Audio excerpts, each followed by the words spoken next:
Okay, good morning. My name is Jeb Penny. I'm the Acting General Counsel at the Public Service Commission. We're here to conduct, I think, our final round of meetings to discuss proposed changes to certain regulations before the Commission. We have, for the first time, established a bridge line so people could participate remotely. Those that are on the telephone, can you hear me? Yes. Okay, lots of people. So one at a time, can I get your name, please, and who you represent? Good morning, this is Michelle Junk-Gaslin. I am Senior Analyst with the Polls Department for Windstream Communications. Okay, thank you very much. Anita Larson from Van Lloyd with Crown Castle. Okay, who is the person from Crown? My name is Van, V-A-N, Lloyd, B-L-O-Y-S. Okay. Thank you. Next, was there an Anita? Did I hear a name? Yes. Anita Larson, L-A-R-S-O-N with Internet. Okay. Next, please.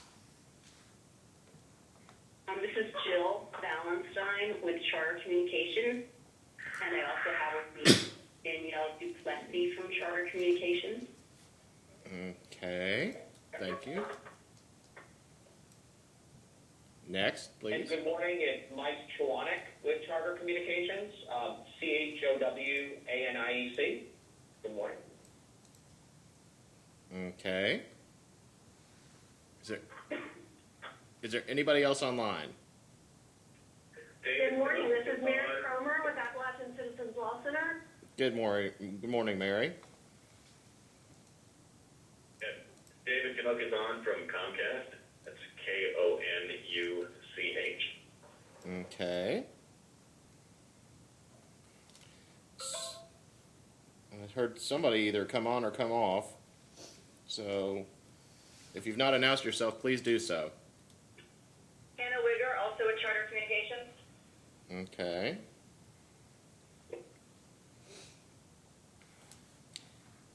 Okay, so if there's nobody else, we may pull some people in after once we start, and we'll just have people identify themselves as they come in. So anyway, this is the first time we've conducted one remotely. We have 5 people in here, 3 representatives from Jackson Purchase, 1 from Charter, and Mr. Hughes. DBL Law. DBL Law. So those are the 3 attendees. Once again, my name is Jeb Penny. I'm the Acting General Counsel with the Public Service Commission. Today, with Commission staff, we have Daniel Hinton, who is with our Financial Analysis Branch, but he also is basically in charge of all the tariffs that come in and go out of this building. Benjamin Bellamy, who is a staff attorney with the Office of General Counsel, and he's been the attorney that's been most instrumental in making these revisions to the regulations. And then we have Mr. Jeff Klein, who has also been instrumental to revising our regulations, and he is with our filings branch. Just a few housekeeping matters. This conference is being recorded and will be posted to our website. If you all have had the opportunity to look, we do have a link on our website that will take you to a page dealing specifically with these regulations. You can view all the old videos that we have all the videos of the meetings which we have held before. I think we've had 4 total leading up to this, and likewise this will be posted to it. Also on that website you'll see the email address and the mailing address to which you can send your written comments regarding these proposed regulations. And we have established a tentative deadline of April 17th for getting those comments into the Commission. Another housekeeping matter to mention is that none of this is to replace the formal proceedings that would be necessary to make changes or to promulgate regulations pursuant to KRS Chapter 13A. What we hope to do with this is to bring everybody to the table, get as much input as we can from the stakeholders, and in doing so, make the actual promulgation process a little bit easier. Because if you've ever had to go through it before, it is an arduous and tedious process. So the more agreement we can have up front, the less disagreement we can have at the end. We have, for this batch, we have sent out a total of 5 regulations. There is a proposed new regulation that will set out definitions, which will become, we hope, 807 KAR 5001. That simply is what the commission did, was go through the definitions in all the regulations in 807 KAR Chapter 5 and tried to bring all those definitions into one spot so that they're not constantly being defined in the beginning of every regulation. Just an effort for streamlining. We would renumber our current rules of procedure, which is 5001, as 5002. We've made several changes to that, but a lot of that is just moving things around to see if they make sense. If in your review you have any concerns with that, you can raise those and we will address them, but I don't know that most of the interest has not been on that regulation, so we may not go through that line by line. We may hit the highlights to see if there's anything substantive that has changed, but there have not been too many questions about that. We have changes to our General Rules 5006. Now that has elicited some comment regarding reporting requirements, particularly for accidents and incidents, and also regarding certain things such as what kind of certification you have to have on with for CPR and the like of that, and what kind of safety guarantees or trainings you have to have from your contractors. We have changes to our tariffs regulation, 5011. Most of those are not, they're more procedural rather than substantive. For those that are on the telephone line, I'm looking at our tariff person, he's nodding that most of those changes probably don't affect anything. One of the significant changes there is that if you're filing for non-recurring charges, it does lay out additional filing requirements or documentation. Is that a fair representation, Daniel, to say? Yeah. So Mr. Hinton agrees with me. And then the last one would be a proposed pole attachment regulation. That has garnered probably the most interest of that. But in my experience, we still will go through. We'll start at the very beginning, and I'll just ask, does anybody have any questions relating to the proposed definitions regulation? Okay. There being none, we'll move on to the rules of procedure, which is the old 5001 and proposed 5002. What I might ask, and for those who are not in the room, the people in the room now are getting to see on our screens here are the track changed copies or versions of the changes of rules of procedure. I do not know if anybody online or in the buildings had an opportunity to review this, the proposed changes in the regulations. A lot of these are simply moving things around and making, or to make a little better sense of our procedures. I may defer to Mr. Bellamy to think that if there's anything of particular note that we need to discuss here in the absence of any questions. But before that, anybody in this room or online, do you have any questions pertaining to the changes in the rules of procedure? Okay. There being none, I might ask Mr. Bellamy maybe just to hit the highlights.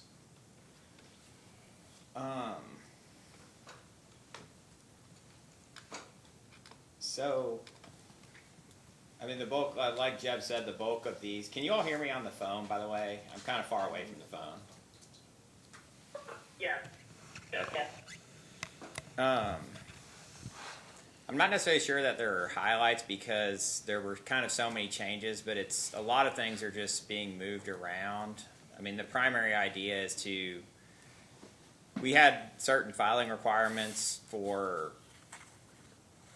like formatting filings with the commission in like 3 different places in the regulation, and we kind of attempted to put those all in one spot. So you'd have the formatting requirements, and then you'd have the actual filing requirements, and that's the bulk of what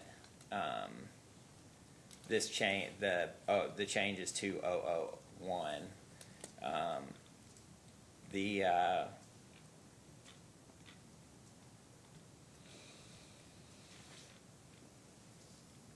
And I guess the biggest change has to do, and it's not really a substantive change either, is that we deleted the notice requirements in 001 and are deferring to the notice requirements in 011, which are exactly the same, but instead of keeping them in 2 places, they've been deleted in 001 and put into and 001 now just refers to 011, so. And these are notice requirements relating to rate The changes? filing of rate changes or rate cases, or, yeah.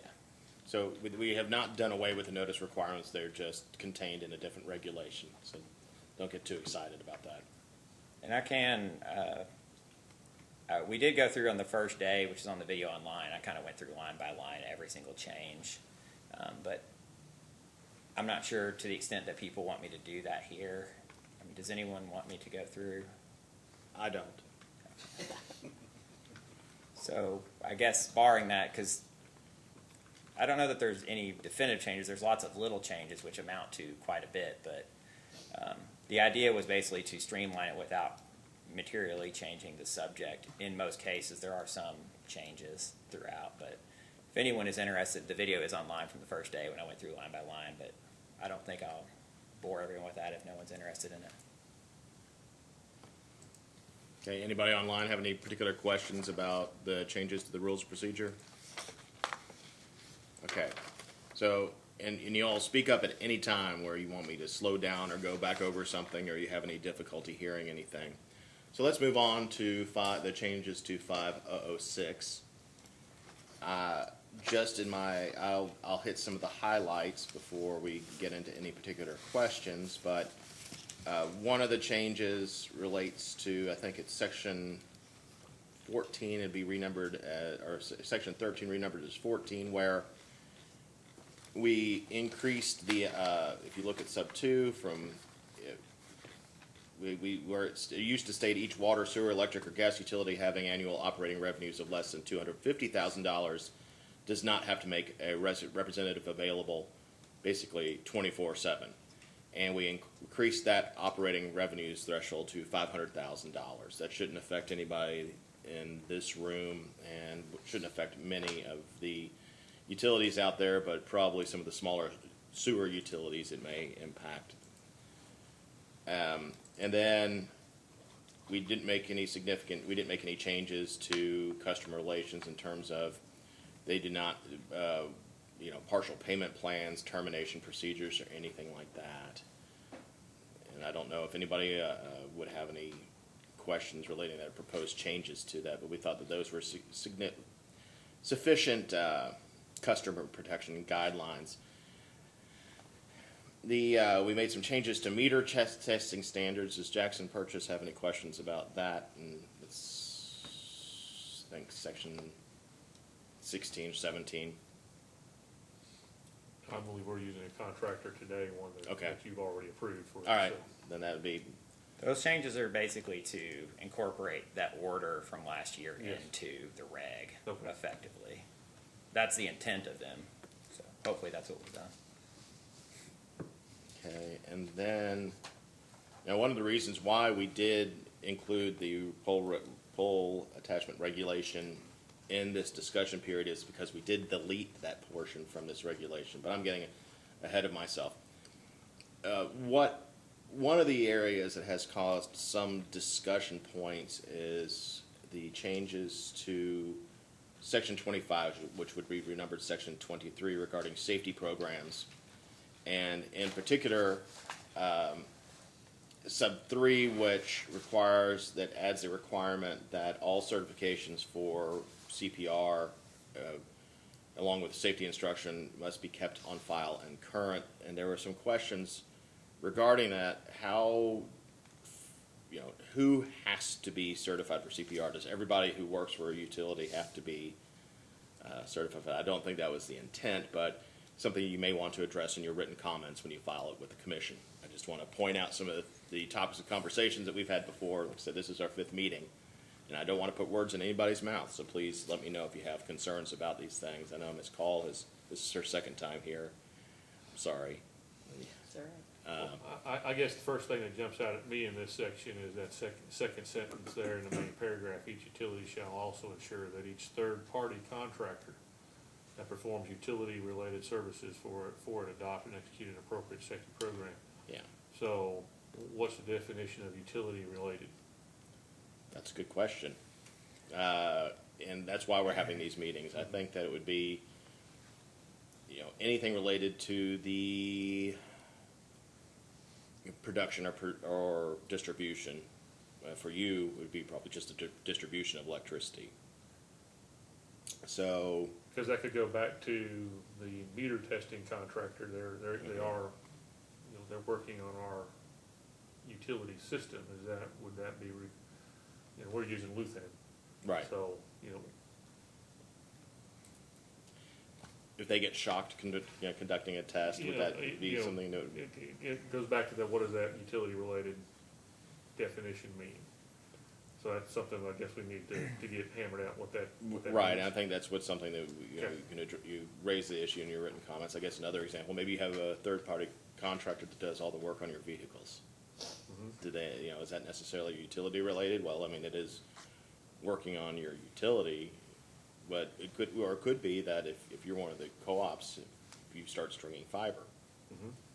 you know, is that utility-related, and there's an act, and I understand all those questions, and please, you know, bring And the this up. second part of that is the appropriate safety program. Is that something that you're going to rely on us to determine is it appropriate? For instance, we're using Davis H. Elliott as our line contractor, and I know they have a safety program, a very good safety program. So I'm assuming that you're gonna be relying on us to determine is their program adequate enough? I would say so. I mean, I think at the very minimum, comply with whatever safety requirements the commission has for the utilities. It has the minimum safety program. I mean, I think the intent was to apply the minimum safety program to contractors, and it was to apply it to, and we've gotten a lot of comments on utility related, and that term is ambiguous, so obviously, you know, that's gonna probably need to be changed and addressed. But the intent is to apply it to, and I guess it's hard for me to define it without saying utility related, but basically,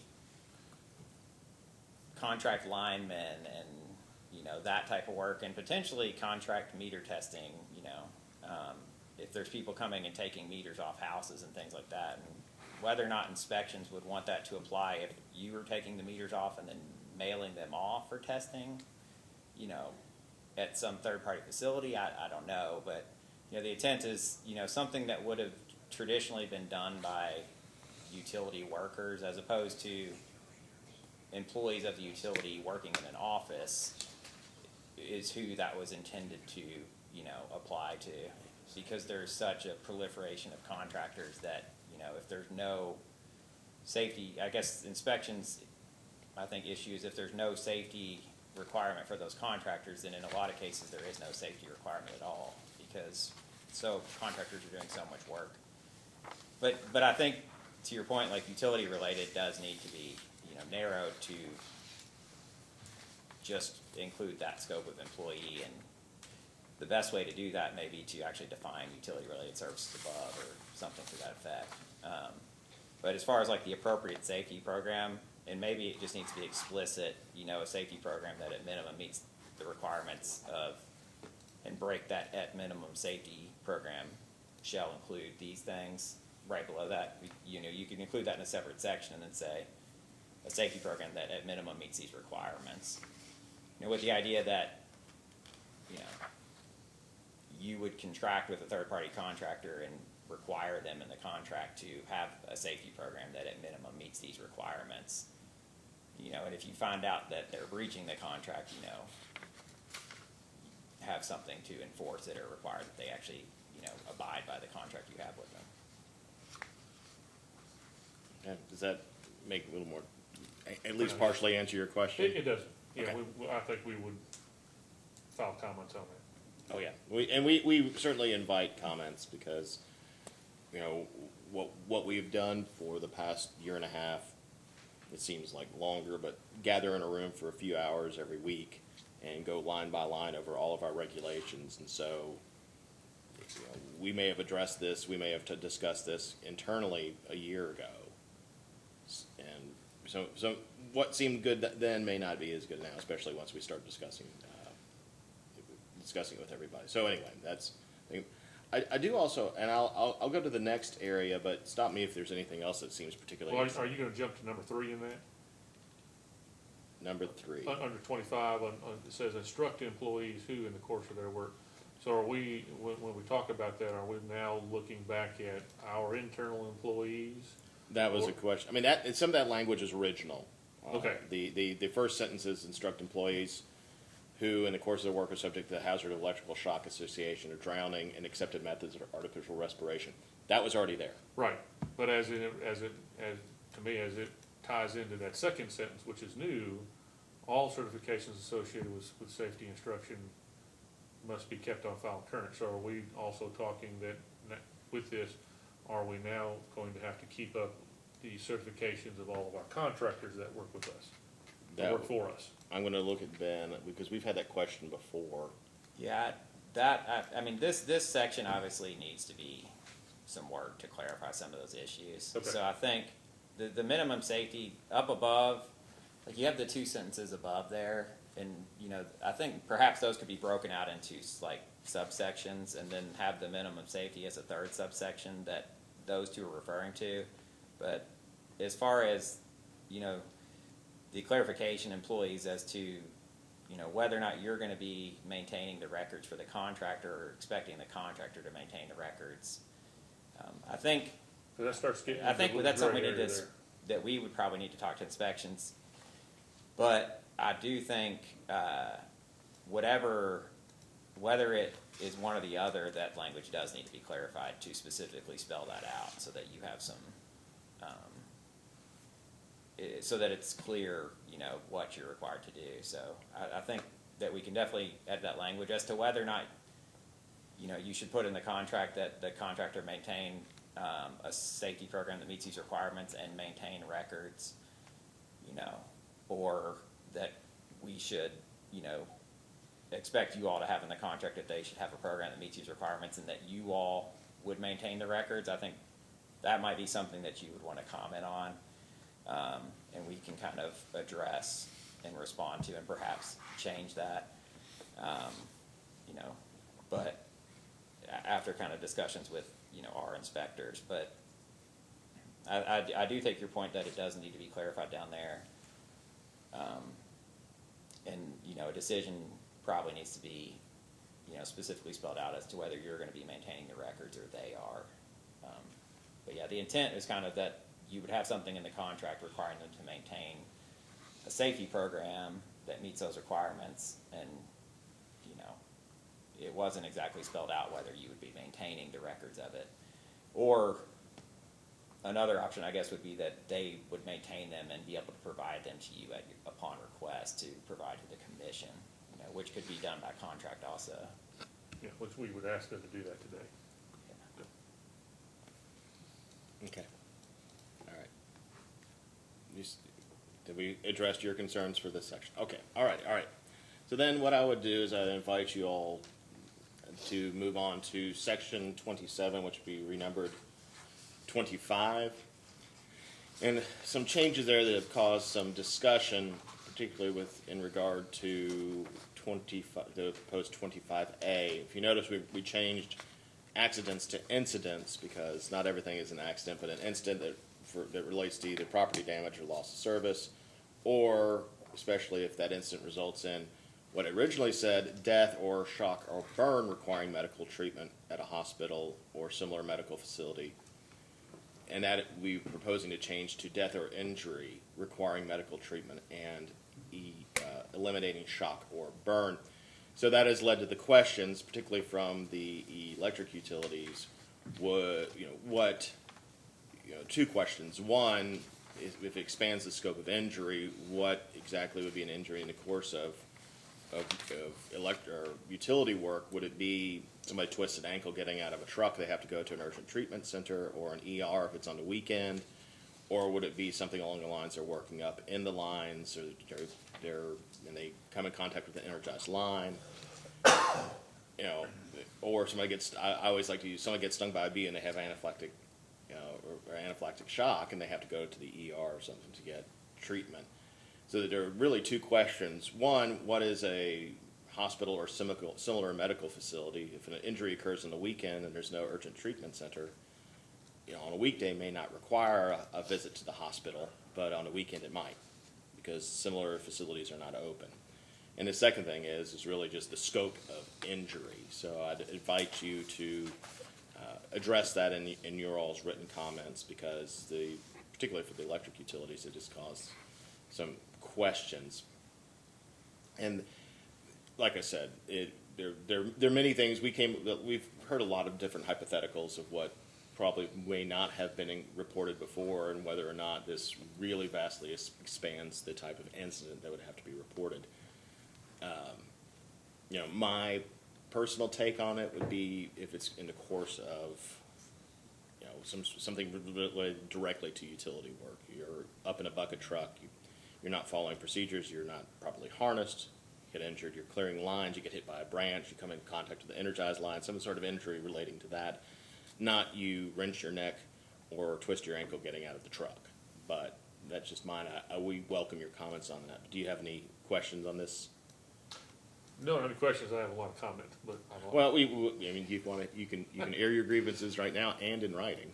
Well, I just opens, you've already said it, it really opens this up. I mean, just to simple slips, trips, and falls. Right. I mean, so, because you pointed out, slip and twist an ankle and need to go to the doctor to get it braced. So now we're gonna have to start reporting these. I don't know that necessarily was the intention, but I think that our people from inspections thought that shock or burn may have been too narrow a category, and there might have been some serious injuries that could occur that, depending on the utilities reading of this, always the example that comes to mind for me is that somebody's clearing limbs from a line, and for whatever reason, one of those limbs comes around and causes injury while you're up in a bucket truck. Well, if you're a utility looking at it, you say, well, it's not shock or burn, but that is a significant injury, and you're up amongst the lines, and I would argue that would be something that's reportable. So these changes are proposed mainly to catch incidents like that. Once again, we welcome written comments when it relates to that. And one of the other questions that has been brought up, if you see B there, where there's a $25,000 threshold for actual or potential property damage when you have to report something, and the comment has been made that $25,000 is too low of a threshold these days. It was a threshold that was set in the 80s, and nothing's gotten cheaper since then. So we'd welcome your comments if you think that that the commission should raise that level. And we're very much open to that. We just don't know to what. So if you all could do that. Anybody online have any questions relating to this regulation? We're kind of at an end for the review of that. Okay. I shall move on. And that should be about it for 506. And we're only half an hour in, so I don't think that we need to take a break just yet. So, sorry, Mr. Hughes, did you have a question? No. Okay. Are you here for the poll attachments? Yes. All right. So, all right. Well, why don't we just move on to discussion of the poll attachments? And it's brand new. I'm going to give a little bit of background to why we're doing this, and I'm going to turn it over to Mr. Bellamy to discuss the specific regulation. But back in the early 80s, the commission exercised its reverse preemption under federal law to regulate pole attachments. At that time, it was only for cable attachments.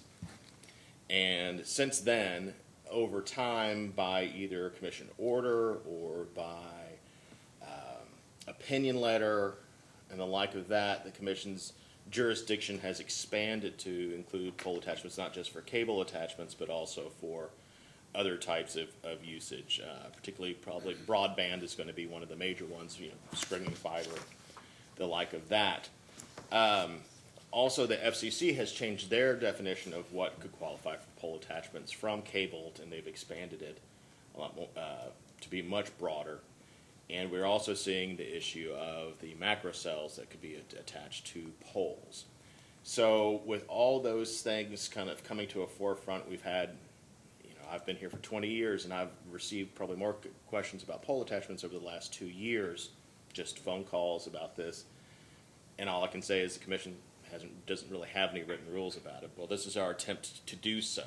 And Mr. Bellamy has the more specific nitty-gritties about it. So I'm going to turn it over to him to tell you from where this regulation comes, what the purpose of it is, and maybe to discuss some of the more specific provisions. And then we'll take some questions or comments, if that's okay. Mr. Bellamy? Yeah, I'll just kind of walk through, I won't go line by line, but just kind of the layout of the regulation. And I don't know if anyone is on the phone, if you can look on the website and you can find this on there if you all don't have it. I assume some of you all probably already have that on there though.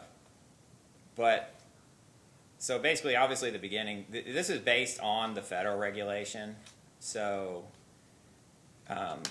the primary part of the regulation is the procedure for requesting new pole attachments, and that's section 4 of this regulation. And that is primarily based on 47 CFR section 1.1411, with edits though, to kind of bring it within the utilities regulatory, the commission's regulatory framework. But that's the bulk of the regulation is based on that federal regulation. So the initial section is definition sections. A lot of these definitions are taken from the definitions from the federal regulation. There are some additions. For instance, the broadband internet provider. The federal regulation uses, I think, telecommunications carrier, which they've defined to include telephone companies and broadband companies. But, you know, they've elsewhere defined telecommunications service not to include broadband. And so to alleviate confusion, we have just included broadband as a separate category. And there are some other changes to the definitions too, but if anyone has any questions about those, I can discuss them. But the second part of the definition, and I'll circle back to a couple of the definitions when we kind of get down through the regulation, but the second part of the definition is just the general duty to allow for pole attachments, and that also comes generally from the federal regulations. So that's in part based on section 14103 of the federal regulation, and that's just, and the part that's based on that is really the general requirement, which is that a utility shall provide any cable television operator, telecommunications carrier, and broadband internet provider or government unit non-discriminatory access to any pole, duct, conduit, or right-of-way owned or controlled by it. The federal regulation only has telecommunications system operator and telecommunications carrier, which, again, they've defined to include broadband. But we separated broadband out, but also added a government unit to cover entities like Kentucky Wire, but also perhaps if there's a local entity like that. And also there are universities that are getting access to poles and some school districts. And so that was kind of included to cover those scenarios. But those are the entities that you're required to provide access to the poles on a non-discriminatory basis. That's not to say that you can't provide access to other entities under a special contract or in some other form. But the idea would be that, or I'll kind of get to that when I get down to tariff. But then there's the exceptions right below that. A utility may, notwithstanding subsection 1, which is the general requirement to provide access, the utility may deny access to any pole on a non-discriminatory basis where there's insufficient capacity or for reasons of safety, reliability, or generally applicable engineering purposes. And that language generally comes from the federal regulation also, effectively saying you can deny access, you can't make the pole attachment, basically. As long as you do it on a non-discriminatory basis. And in the federal rules, generally, that's been, you know, I mean, there might be some contention about it, but it's somewhat on a first-come, first-served basis. So if someone's already there, you know, it's not discriminatory to tell the next person that there's not room for them. So. But that's not actually explicitly spelled out in the regulation. The second part there, this is a second exception, which is not in the federal regulation, or at least as far as I know, it's not. But I think the federal regulation has been interpreted to include it. And that is, a utility has no obligation to secure any right-of-way or easement required for the construction or maintenance of the attachments of facilities from a third party for on behalf of the person wanting to attach. Basically, the intent of this is, this regulation spells out specific procedures and timelines under which utilities would be required to assess applications for utility pole attachments and complete, if they are able to make the attachment, the procedure under which they would do the work to allow for the attachment. So it could give the impression that you also have to allow them to attach and get them the license or easement, but this is intended to make clear that if you have an easement, you know, that allows for a utility pole and electrical lines or telephone lines, and it's one telephone line or one electrical line, that if your easement doesn't allow for the attachment of the third party's facilities, then it would be you would still have to determine whether or not they can attach to your pole and allow them to attach, but it would be their responsibility to go out and actually get the easement to put their equipment on the underlying property. So that's basically to make clear that utilities don't have to go out and get easements for people that want to attach to their poles. Now, if your easement already covers it, arguably you would have to allow them to attach and just include that in the price that you're charging them. And a lot of it, well, some of it, particularly in like bigger cities, the poles might be in a right of way, and so, you know, they'd be going and getting a right to be in the right of way, and then come to you to attach to your equipment with the application, things like that. This third thing is just a request must be in writing, except that it may be provided via email as permitted by the tariff or a special contract. And the federal reg says it has to be in writing. We added the email because we actually felt that, you know, both the attachers and the utilities might find it easier to use some specific communication method like that, other than mailing things to each other.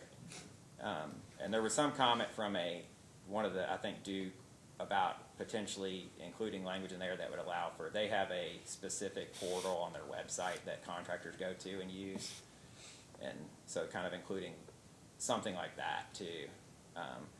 But that except there was intended to be kind of an expansion of what's allowed by the federal reg.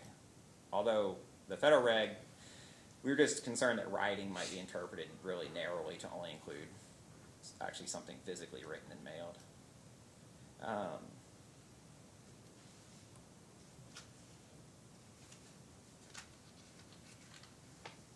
So the third section, section 3 there, it basically requires a tariff to be maintained on file governing pole attachments, setting forth the rates, terms, and conditions of the pole attachments, which technically 006 already includes this requirement,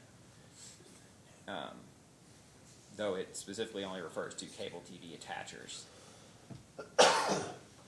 And the idea here is Section 4 of this regulation governs the procedures for requesting attachments, but this regulation really doesn't have anything in it regarding the actual rate that needs to be charged or the terms and conditions that a utility may establish for an attachment.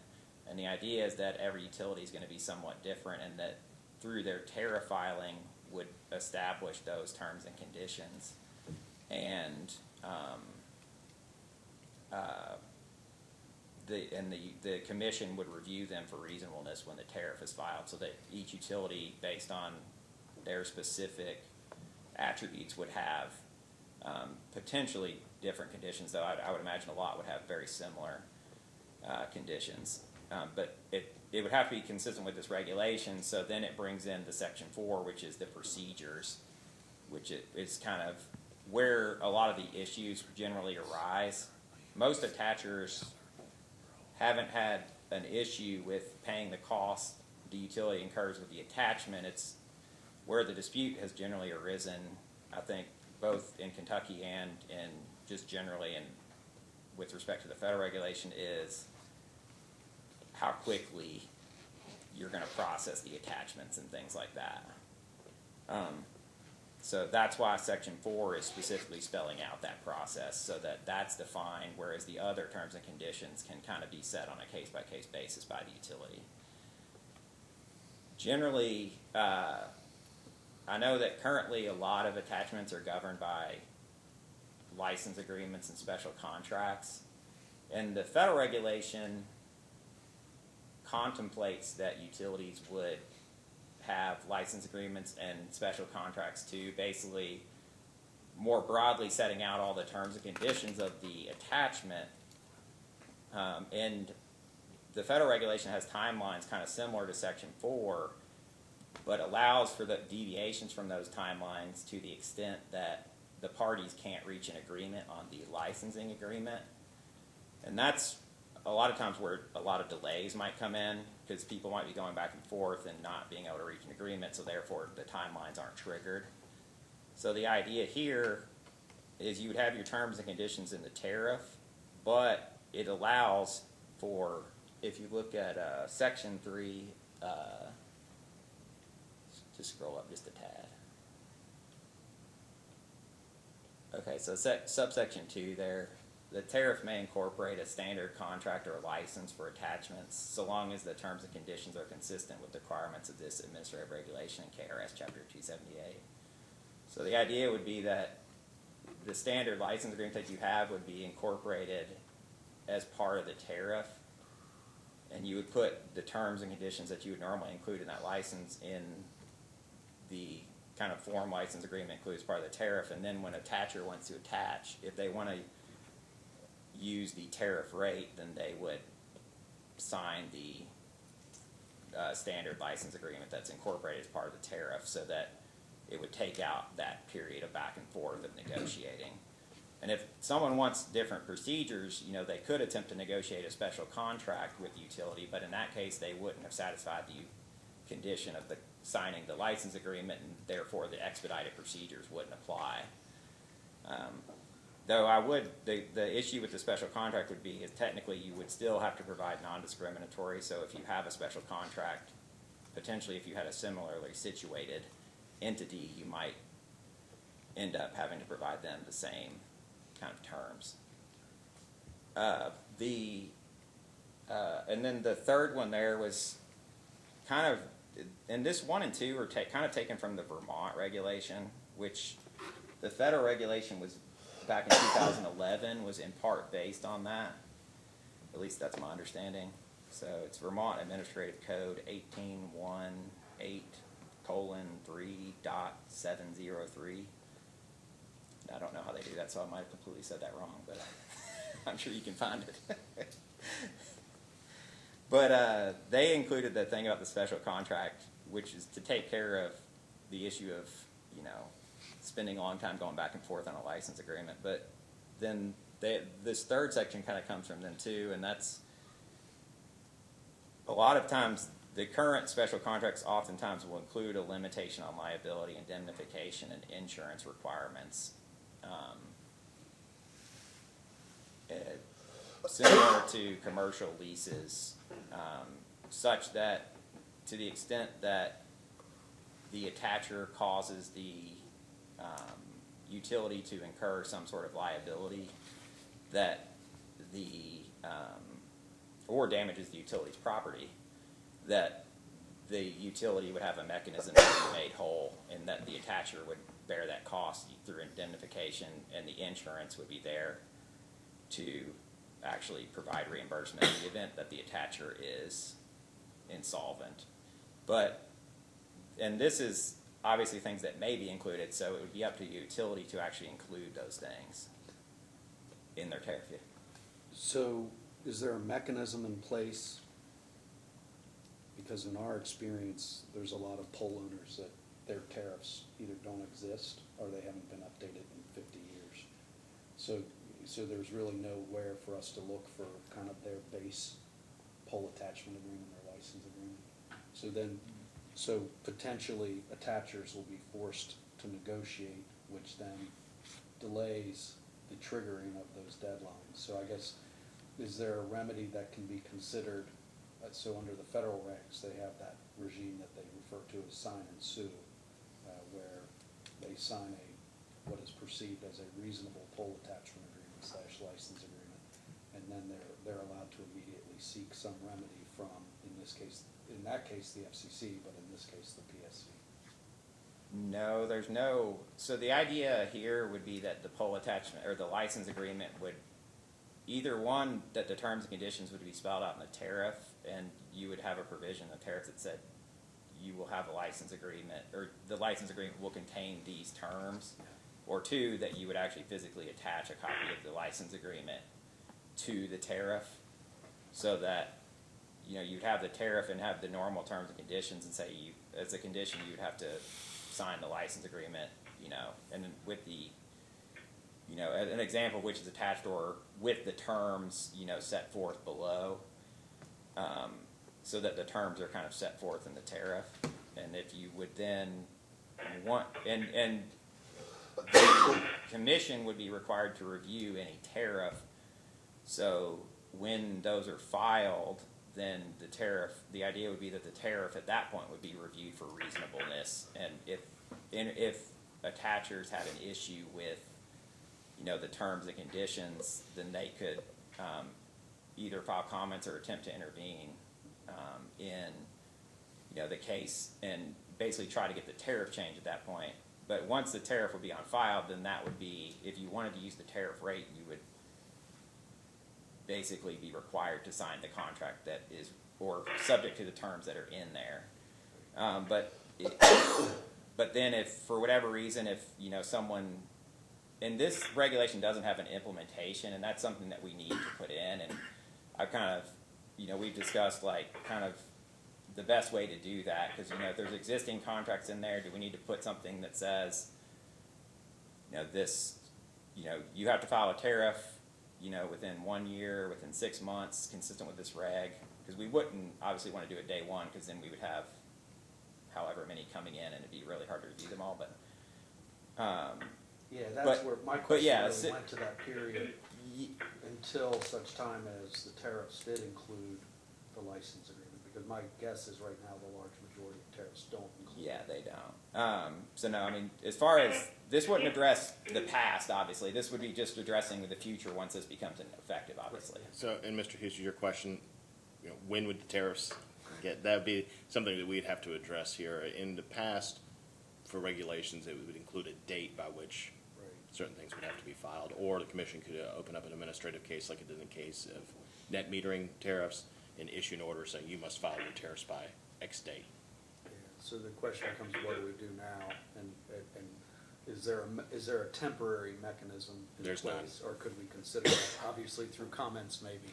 You we could consider through, yes, suggest this, until this is promulgated and effective, it's the way things work, Right. or the way Which things would be are. filing a complaint with. Hi, excuse me. Hi, this is Jill Valentine from Charter. I just wanted to interject something about the sign and sue rule. I'm not exactly sure who brought that up, but I just wanted to explain why the FCC has that. The FCC requires that pole owners enter into pole attachment agreements with attachers, but sometimes the pole owners impose rates, terms, and conditions on attachers when attachers need to get on the pole, and the only way they can get on the pole is to sign an agreement that the pole owner won't negotiate, consistent with, you know, the myriad of rules and regulations and case law that the FCC has. So the FCC allows an attacher to sign and then sue on it later, and then the FCC has always said that, you know, the terms that come out of that case will be consistent with their rules.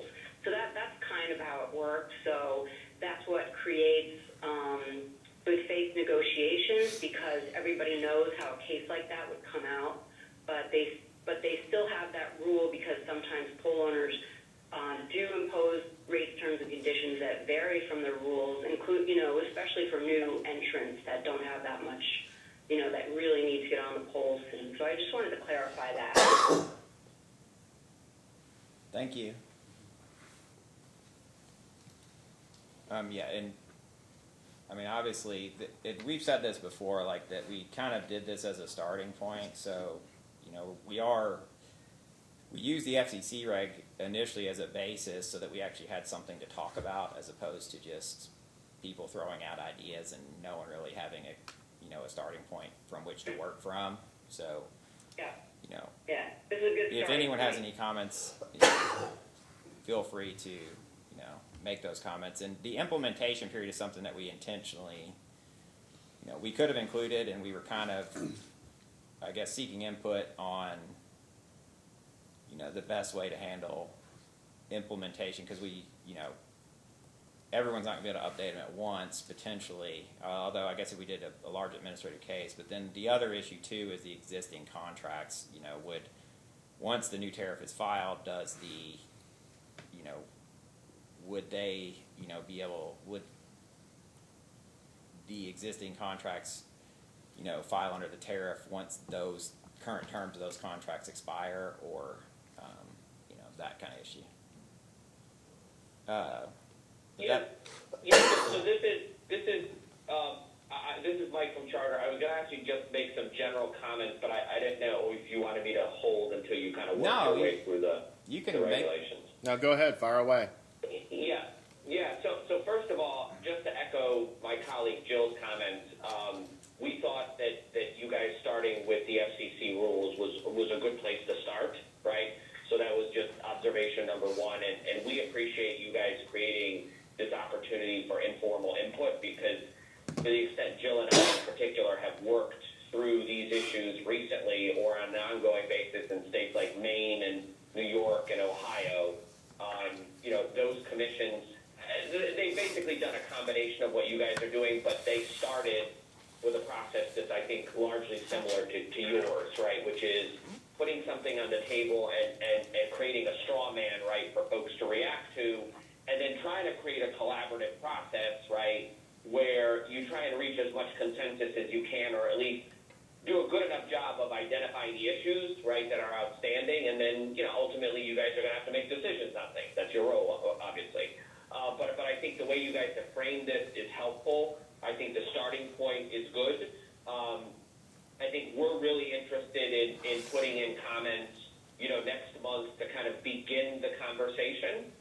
The only thing I would offer you as a polite suggestion, and obviously you guys can kind of take this under consideration as you please, is, one of the things that might be helpful is to almost have a set of comments go in next month, right, that are perhaps, we would be direct, but perhaps also at a higher level, kind of framing out some issues that you guys may not have touched upon in the draft, and maybe almost setting up a scenario where there's a workshop or a follow-up informal conversation on these issues, let's say in May, right?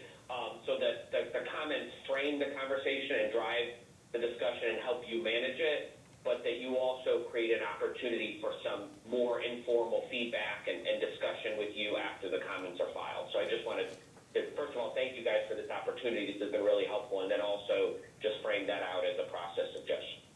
Okay, well, thank you. Those are all ideas we will take under advisement. I think some questions had been simpler than that. It was whether we would allow for reply comments to the comments that are filed. And I just want to say this is an organic process, subject to whatever changes we want to make in terms of if we need to meet again to discuss the poll attachment regulation. If there's a good amount of people who want to do that, then we very well may do that. So thank you for that suggestion. You're welcome. Thank you. Mr. Bellamy? All right, just to kind of continue on, Section 4, like I said, is the next section, which is just basically the procedures for requesting attachments and the completion of make-ready work and the payment for the make-ready work and the surveys. So one thing that we did do here, which is somewhat perhaps nuanced, is this is the procedure for new attachers to request utility pole attachments, and we did define new attachers above. And that the definition of new attachers actually does have some limitations as to who they are and therefore who can use those procedures, or who the utilities, must be permitted to use those procedures, I guess. If a utility wanted to allow some other attacher to use those procedures in their tariff, they potentially could do that, but the way this is written, the new attachers, the tariff would require that they be allowed to use these kind of expedited procedures. And the new attacher is the 4 types of entities: cable, television, telecommunications carrier, broadband, governmental unit, basically requesting attachment, but then it excludes a utility with an applicable joint use agreement with the utility,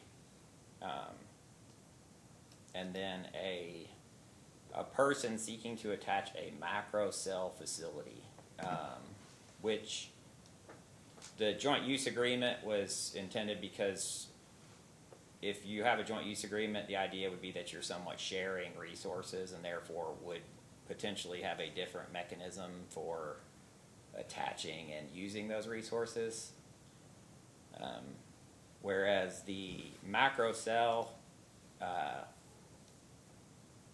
it was determined basically because the macro cells is basically talking about large cellular sites, that's not something that is would be consistent with using an expedited process. It's a unique attachment that the utility should be permitted to assess under a reason, either one, if they don't think it'd be safe for any such attachment, to propose that in the tariff, or 2, to assess it under some other procedure, or that it be handled just pursuant to some sort of special contract, and that the tariff rate not even apply to those types of attachments. Yeah, go ahead. Can you describe how that varies from the federal regulation on that particular issue? 'Cause I don't know that the federal regulation, and I might be wrong, but I don't know that that's it, why I asked. I don't think that I think I'd have to honestly go back and look at it again because there's so many different changes, but they're definitely. Jill, the federal regulations only apply to the jurisdictional attachers, so just telecommunications providers and cable systems. And, perhaps broadband, but that's not really clear, if that was the question. Yeah, that's very helpful. Thank you, Jill. You're welcome. That was Patrick Hughes, by the way. Sorry. And I'm gonna ask a dumb question here, because we have not been approached by one, but what's a macro cell? So, and that's why, I don't know if the federal regulations consider macro cell to be a telecommunications carrier. But This is Jill again. They do, all wireless carriers are considered telecommunications providers under the federal rules, and they have the same access rights as cable and, regular CLEC. Okay.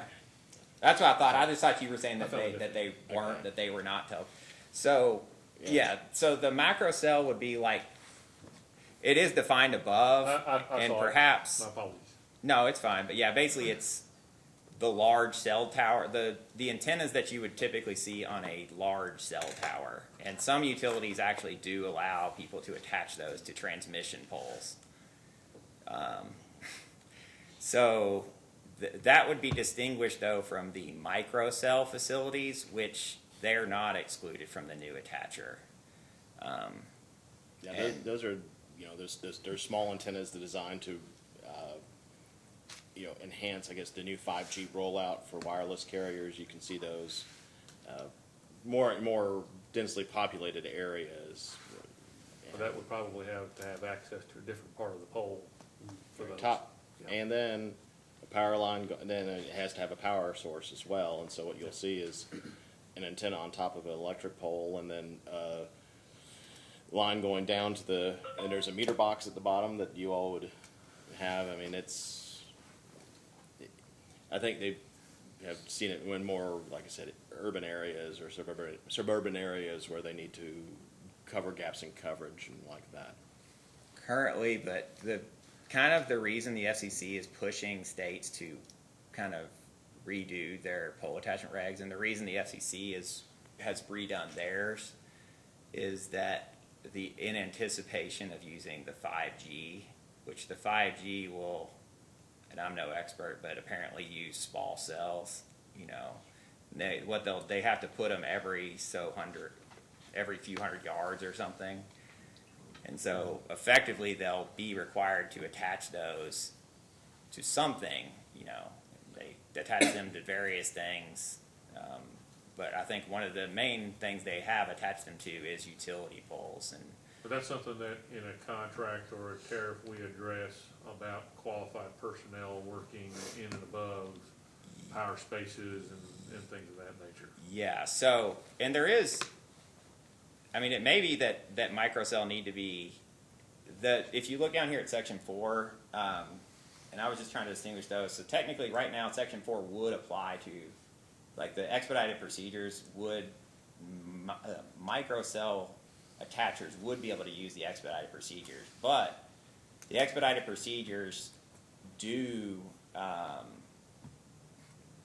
distinguish between where someone's making an attachment. So there's a distinction between people in the communication space, which is defined above, but it's basically like where you would typically see a cable line on an electrical pole.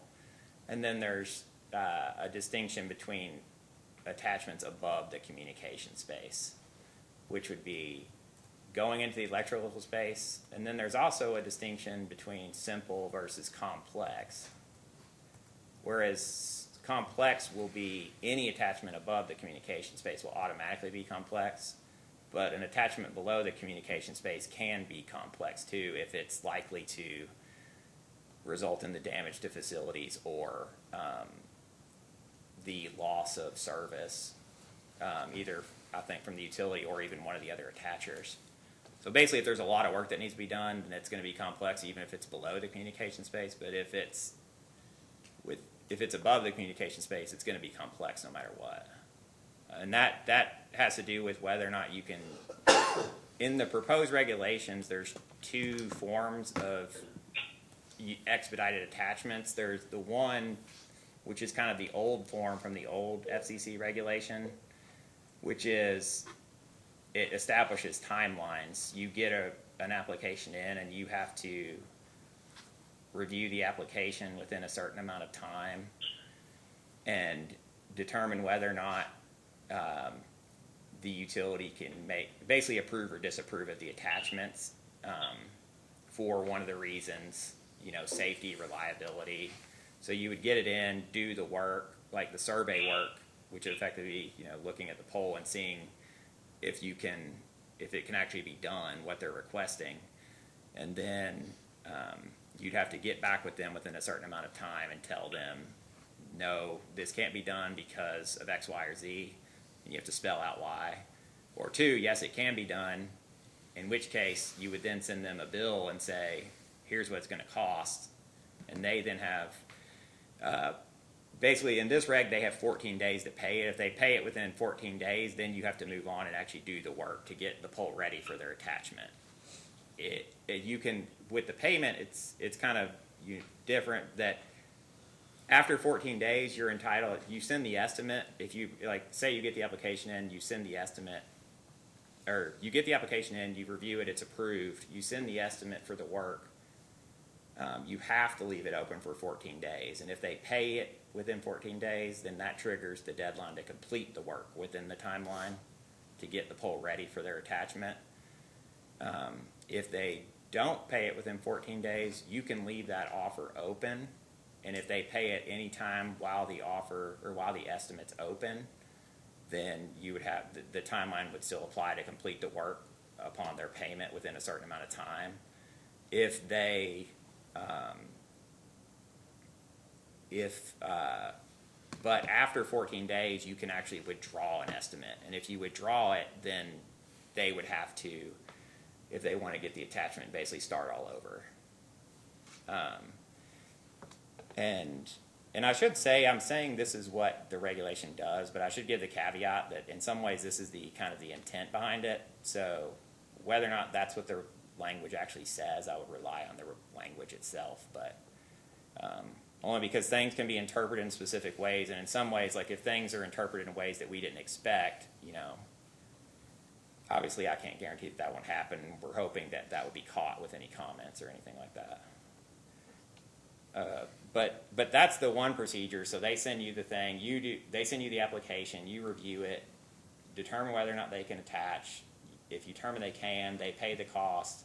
You then have a certain time to do the work, and then once that's done, or you and sometimes the other attachers too will have to do their work too. They might have to move things around too. And there's like things you have to send notice to them and have that so that the other attacher, like if you have a cable company and now a broadband's wanting to put their line right next to that cable company, you have to notify them and tell them you need to do this by X date. And if the work's not done by that end of that, the dates under this first procedure, then the attacher can then exercise self-help, which means down in section 5 of the reg, there's contractor requirements that require the utility to maintain a list of contractors that are approved to do work on their equipment. In the event of self-help. In the event that an attacher wants to use self-help, and they would basically, if the work's not done in time pursuant to the reg, then they would be entitled to get one of these contractors to do the work. And there's different requirements. That's where kind of the difference is between in the communication space and above the communication space. In the communication space, like the contractor requirements are somewhat lower. Or not necessarily lower, but you can have a list, but they can request additions to the list, and it's easier for them to do that. Whereas with work above the communication space or other complex work, it's more difficult for them to request additions to the list. And there's also, in section 5, there's also specific safety, like minimum safety requirements that the contractors would have to abide by. But that's kind of, so that's the first procedure. The second procedure is the one-touch make ready. And as the reg is currently written, because it's based on the FCC reg, it would be sort of up to the attacher to elect which procedure they want to do. And in the one-touch make ready, they would basically, they would do the survey work themselves and have contractors to do the make ready work themselves. But that work can only be done for simple make ready. So that would be work in the communication space that is not likely, and these terms are defined, but generally speaking, it's work in the communication space that's not likely to result in like an outage or damage to equipment and stuff like that. And the procedures for like the one-touch make ready are kind of the same for the self-help with respect to the contractors. Like if they want to use it, they need to go to the utilities list of contractors and pull from that. And they can request additions. But the thing about the one-touch make ready is if utility gets an application, you can deny it for complex, and if the utility gets an application, it is up to the utility to determine whether utility can deny it even if the attacher says it's simple and the utility determines that it's complex. The utility can deny it, in which case they would have, the attacher would then have to use the procedures, the other procedures, which is the sending the application and the utility doing the survey and everything. And there's actually, this regulation does have a provision for complaints, but it does, obviously if a utility is deeming everything complex, even though it's not, then potentially that would raise an issue of, whether or not they're willfully violating the regulation, assuming it was in its current form. But there's not really a procedure for appealing the utility's determination that an attachment is complex under the one-touch make ready, because, and this is consistent with the FCC reg, I believe, and I think the intent is when you determine something's complex, you revert back to the previous process, and that filing a complaint to say that we should have been allowed to use One Touch Make Ready in this case would take longer and be more costly for both parties involved than just simply reverting back to the original process of the utility doing the survey and the other thing. But obviously, there potentially would be room for a complaint if, you know, a utility's deeming every single item to be complex. You know, that would be different than, you know, within a one-off. How many of those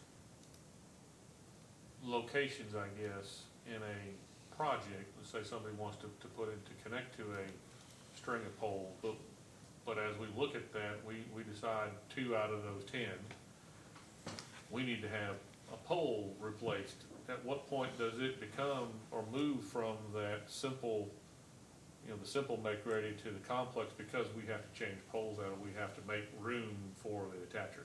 Is it one pole? Is it My understanding it's per pole. per pole? So Like say you get 100 poles and two of them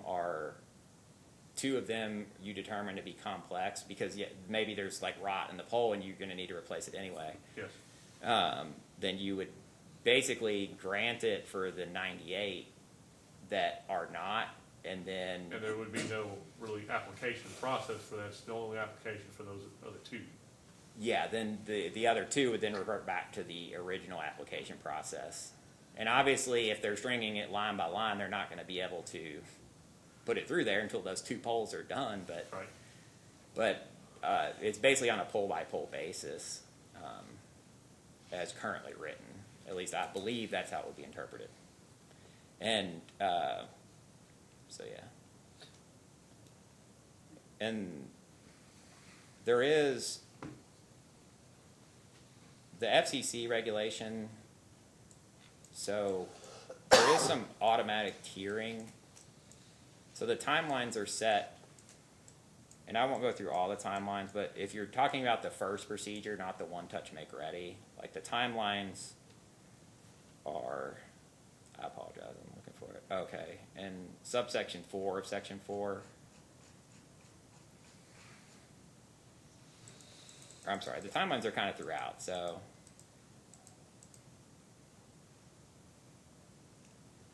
So subsection 2 has application and survey. The primary timeline is down in, if you can look at, I apologize, it's paragraph 4 of, it's B2, B4, I think. So yeah, right there, sorry. And unfortunately, section B is really long, so it becomes kind of somewhat difficult to find things. But so that's the general timeline for completing the survey work. So after you get the application, you'd have 45 days after receipt of an application. 60 days for larger cases in subsection 7. And so if you go down to subsection 7,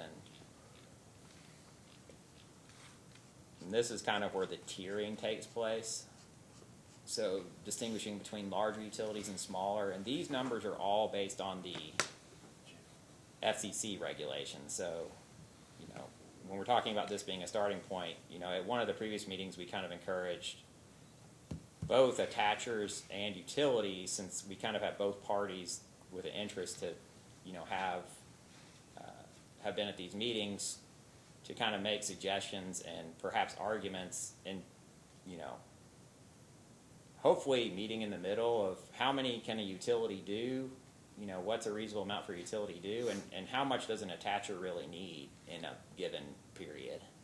Do you need 3,000 polls being approved in a certain amount of period?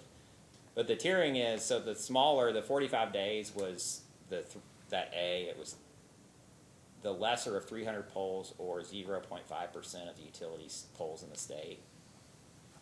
And then the the B is the adding the 15 days, so it was the 60 days above for completing the survey work, which was 3,000 poles or 5% of the utilities poles in the state. The lesser of those two. So if you have 10,000 poles in a state, like whatever 5% of those would be, which I guess would be 500, then that would be the larger. The one you'd have to do. And so the applications too are separated just like the FCC reg. In a 30-day period, any application received in a 30-day period is considered to be the same application for the purposes of counting the numbers. It's like if they send you one that has 1,000 and then one that has 1,000 2 weeks later, then those would be counted together for the purpose of determining the time you have to respond to complete the survey work. And the make-ready work is tiered in the exact same way. And that is up in section 4. Let's see. Okay.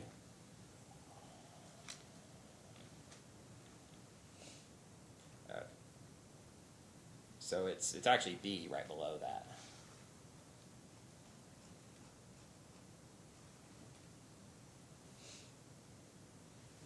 Yeah, so setting a date for completion of make ready in the communication space that is no later than 30 days after the notification is sent, up to 75 days in the case of larger orders. And you notice too in that one above that talks about, I'm sorry.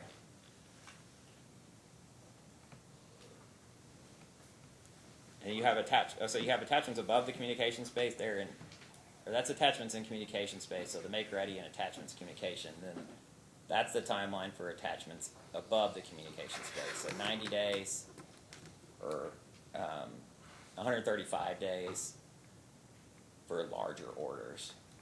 And then the one above that was for in the communication space attachments, the completion of make ready work.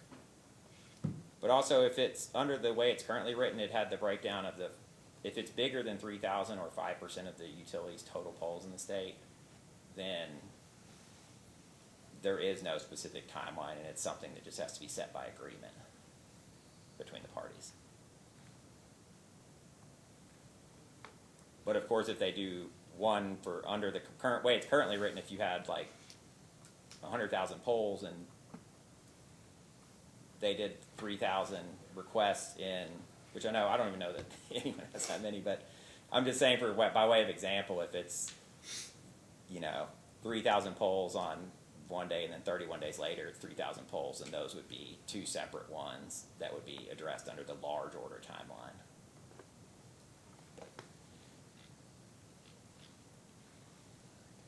Oh yeah, and Daniel has to go, so I'm going to control this.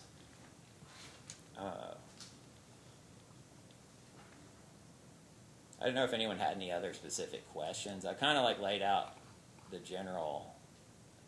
There is a procedure. So the idea is that the attacher would bear any cost of the attachment, including the make ready and survey cost, similar to just a general rule of any setting a rate for any utility, that the person that requires that the cost be incurred is the person generally that we would try to assign that cost to. And so that's the purpose of the estimate. And the estimate, when you send the estimate out before you do the make ready work, you can include the cost of an estimated cost of the make ready work and an estimated cost, and the actual survey cost you incurred prior to that. And then you can also, once the procedure is, or once you're done with all the make ready work, then they paid the estimate. You would send out a final invoice of the actual cost, which if it's more money than you estimated, then they would need to pay that. If it's less, then you would obviously need to credit them. But basically, a final invoice kind of detailing the amount spent and things like that. And that's what's governed right here. There is one kind of caveat to that. I don't think the FCC reg actually has a timeline for sending out the final invoice, and as I understand it, potentially that can be an issue.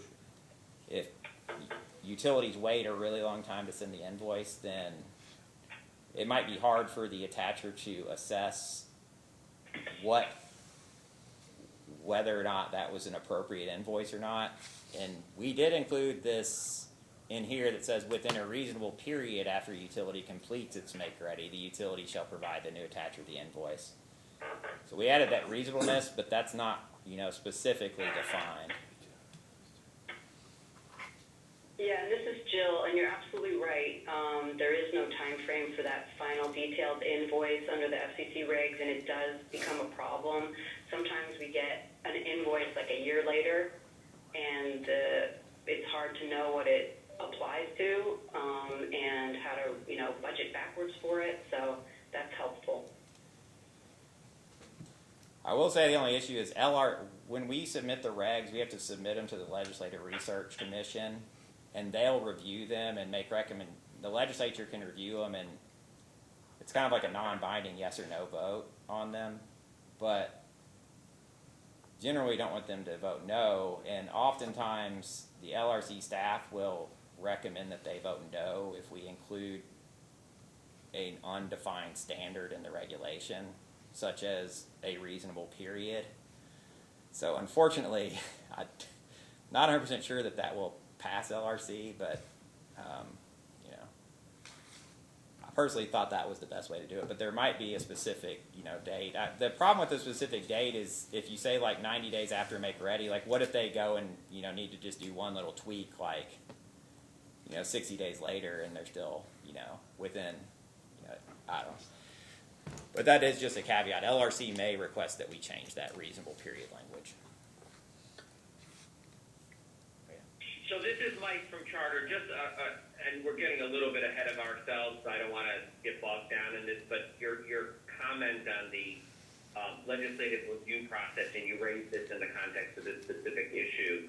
So if, let's just say, for discussion purposes, you were to include this concept in there, and there was a discomfort with this arrangement, would they then basically send the regs back to you with kind of a limited rejection or limited disapproval, or do the regs otherwise take effect and this particular provision would not? Like, how does that process work? If you want to elaborate on that, it may be premature. We can make, just like once we file the regulation, like at that point, we can receive formal comments, and we would have to respond to any formal comments and basically say whether or not we agree or disagree or something to that extent. And potentially if we get comments, and this is from anybody, we would have to, we can make edits as part of the process then based on the comments, which is one thing that with these meetings that we're trying to avoid is getting too many at that point where we can't, someone makes a comment and then we make an edit, but someone else didn't get to respond to it and we just did something we didn't really mean to do. But at that point, when people are making comments, we're making edits, LRC will send us like a little list of language tweaks. Some of them are going to be really minor, just adding commas and stuff like that. But like this, that the reasonableness, they might send us a little language tweak that says basically adds and a reasonable period shall be determined by looking at X, Y, and Z. And those would be incorporated and actually added to the regulation, through the legislative process like that. We can amend at that point based on their recommendations. While we're on that while we're on that topic of timing, and I realize this is guesswork, but if the commission closes out the comment period on April 17th, what's the timing to file this with LRC and the review subcommittee? I don't know that we have a specific timeline right now. It is because we're making so many changes to all of our regulations, they're almost all tied together. So it'd be once we finish this and we get it into the proper format, not just this, but all the regulations that are going under review, then that's when we'll submit it. Okay. So it's going to take A while. a while. So, before I go to a broader topic, if I could pivot to another question. Certainly. Did you all consider overlashing rights for attachers? Similar to what they can do under FCC regs? So that would be a situation where if we've got another related entity, we can just overlash to their fiber cable? We didn't put anything specific in this regulation, and I think I'd seen that in the federal reg. I think the idea was that that would be a condition that would be governed by the tariff. Okay. And potentially obviously if there's specific issues that need to be addressed here, people could comment and suggest additions, but because every utility was different and, might have different equipment, and the overlashing might be appropriate in some circumstances but not others, then, that was left to the tariff basically. And if a utility has a tariff and, someone doesn't think it's, necessarily reasonable, then, you could either object to the tariff or, file a complaint about the tariff. But it was basically left to the tariff. And, the main, and that's because we thought the main issue that we would receive, like, complaints, because it's been where most of the complaints come from, is on timeline. But, in part, the idea, I think, of this regulation was to prevent, resolve issues in somewhat of an equitable manner and prevent you all from getting into disputes that would require the commission to intervene. So if there's a particular issue, that is likely to cause a lot of, issues or disputes between parties, it could be something that, would need to be addressed here, but that was kind of the thinking. And then I guess my final point, going back to the timing on all of this work, and this is where it gets probably over my head a bit from a legal analysis. But right now, Kentucky is a certified state, so we preempted the space. And I know that I'm not asking for a legal opinion here, but I guess this awkward situation that some of my clients are in is Kentucky has occupied the space but doesn't have any regs in place yet. And then the FCC recognizes that Kentucky has certified and decided to regulate the space, but there's this absence of regs governing us in the meantime. Prior to some recent case law, the argument was, in the meantime, the FCC regs should provide at a minimum guidance, if not control. And I guess, has that been considered in this process, what we do in the interim? No, just because I think that, and there's a representative, I think, from MetroNet that's on the line, that we've not had a formal complaint. We've had, I think, 2 formal complaints relating to pole attachments, one of which is still an open docket before the commission between MetroNet and Windstream. And the other one was a dispute between Jackson Purchase and Ballard Telephone 15, 16 years ago, and it was in that order where the commission essentially said, yes, we're expanding our jurisdiction to attach, non-CATV attachments, and also, I think, directed Jackson Purchase in that situation, said, you figure out something with them, come back, we'll let you know if it's reasonable. So it's been really the product of negotiation between the parties, and if there's a dispute, they can come to the commission to resolve that. I know that Kentucky Wired from time to time made some inquiries about the process here, but usually, the complaint process is a bit, it can move slowly in front of the commission particularly when you're trying to get attached to those poles. Okay. But nothing in the interim. Thank you. Ben, do you have anything else to add, or? No, unless anyone has any questions, I kind of went through just generally. I guess I will point out one more thing. So,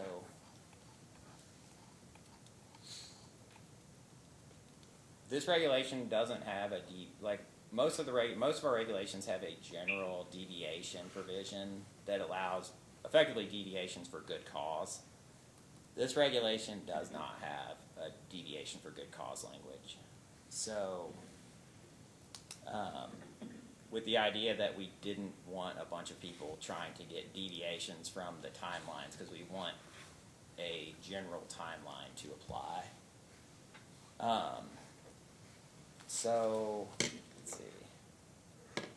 But it does include this specific provision for deviations from make-ready work, and this is from the federal regulation.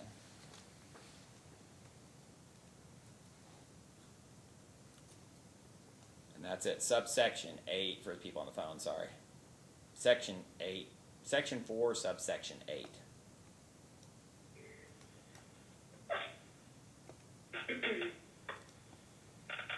I should say This this. is Jill from Charter. Can I ask about 8A, which I do not think is from the federal rules?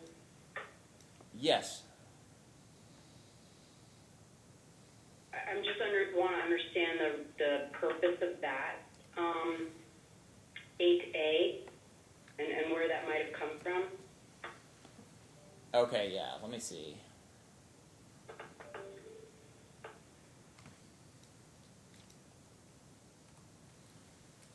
Just a second, I'm just looking at my notes really quick. Sure.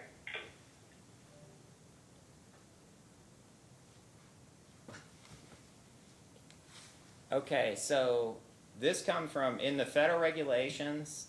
It's at 47 CFR section 1.1411H1. It basically says a utility may deviate from the time limit specified in this section before offering an estimate of charges if the parties have no agreement specifying the rates, terms, and conditions of attachment. So under the federal regs, you basically would have to enter into a contract with the utility in order to attach. And if you don't enter into a contract, then you can deviate from the time limits. Under the way that the commission is exercising jurisdiction, effectively the tariff and any license agreement incorporated into the tariff would substitute for that contract. So this 8A is effectively saying if you don't comply with the conditions of the tariff, including which would be signing the licensing agreement in the tariff, then the utility can deviate from the timelines. So it was intended. Thank you. And I guess I just wanted to clarify. So under the FCC's rules, you have to enter into a contract, and that kind of goes to where we were talking about the sign and sue rule before. You have to enter into a contract in order for make-ready to happen. You can attach if there's no make-ready without an agreement. But that deviation rule from the make-ready timelines is because the FCC requires the parties to enter into an agreement before make-ready is done. It doesn't say that you can deny access if there's a breach or a perceived breach. And so that's why I was a little concerned about how broad that 8A language is. Often the parties have good faith disputes, and that would sort of, from my perspective, allow a utility to hold up make-ready until we paid a disputed bill or something like that. So Okay. I So feel like they're very different. I see what you're saying. That basically there might be a minor dispute, and then there might be someone saying, well, because of that, you can't make any attachments. Right. Okay. Yeah, I would definitely, if you had, because the intent is kind of to incorporate the requirement that, you have you comply with you agree to comply with the conditions of the tariff in order to receive the, be permitted to attach. So perhaps that language, needs to be clarified somewhat, but, I would encourage you to kind of write a written comment on that if you. Yep. Okay. Thank you. And one thing that I also want to point out that, and this is a question I've received recently, if you go to section 2, sub 2B, one of the things that's clarified is that the utility doesn't have to, and Ben may have covered this, have to make any or get any additional easements for that pole attachment. A lot of easements might be restricted, especially if they're older. I know that the co-ops might have it where their easements, if they have them, I mean, the man predated, might restrict the use of that easement just to the provision of electricity service. And so if somebody who's not an electricity provider wants to come in there and the easement doesn't cover it, it's upon the attacher, it's incumbent upon the attacher to negotiate for that widened easement. Likewise, if it would be the attacher's responsibility to determine if a franchise is required to be providing service in those areas that will differ from, government to government, entity to entity, and it's not something that the utility is under an obligation to get. Obviously, the utility might have an interest in protecting their poles, not allowing something to go on there if it's not allowed by a franchise, if there's no franchise there. But those are things that are actually outside the jurisdiction of the commission. Easements deal with property law, and that's not something that the commission has jurisdiction over. So if you have a dispute as to the easement, unless it is the utility refusing access to the underlying easement, if it's broad enough to allow attachments, then the commission will not get involved. Likewise, for any licensing or franchising. The franchising issue may very well be a constitutional issue. Certainly could be a local government issue. I just want to point those issues out because I anticipate, just judging by the voicemails I get from time to time, generally in the commission, if nobody has the answer, all the voicemails come to me, and so I have to answer it. So I sometimes get a gauge of what the topics may be. All right. Are there any other questions or comments on this? Once again, if they're not, we do invite written comments, and if there's, we probably will amend the procedure to allow for reply comments as well. I think that I've received a few requests to do that, and that way it'll give the commission a lot more to chew on. And of course, it's not limited just to the pole attachment regulation. That sucked a lot of the oxygen out of a lot of the conversations, but certainly to any of the changes that we make. And then the next round of regulations that we'll roll out, hopefully I can get those out in the next week or two, will be ones dealing with electric utilities. So it'll be of narrower scope, and it may not interest a lot of the people who are on the line, or, it will certainly interest probably the cooperatives and obviously the generation and distribution co-ops or utilities from here. So anybody online have any other questions or comments? No, this is Mike from Charter. I just wanted, on behalf of those of us on the phone from Charter, and Ellen is obviously in the room, we just wanted to thank you for this opportunity and the fact that you took the time to kind of walk through the document and kind of talk us through kind of your views and your logic. I think will be helpful in terms of us being able to craft meaningful comments. So thank you. All right, thank you. And I have one request for those that are online. On the Commission's website, there is an email address. If you would please just email that address, include your name and the party with whom you are, so that I will have a complete record of who participated in this, I would very much appreciate it. You mean the email address on the there's a regulation? Yeah, on the regulation website, I apologize, yes. On the specific page dealing with regulations. If you could just email that and say, this is me, I work for so-and-so, and I participated by telephone, I would very much appreciate that. All right. So that being said, are there any final matters? I really appreciate everybody's attention to this. I appreciate you coming here or participating online. Y'all take care. Thanks. Thank you.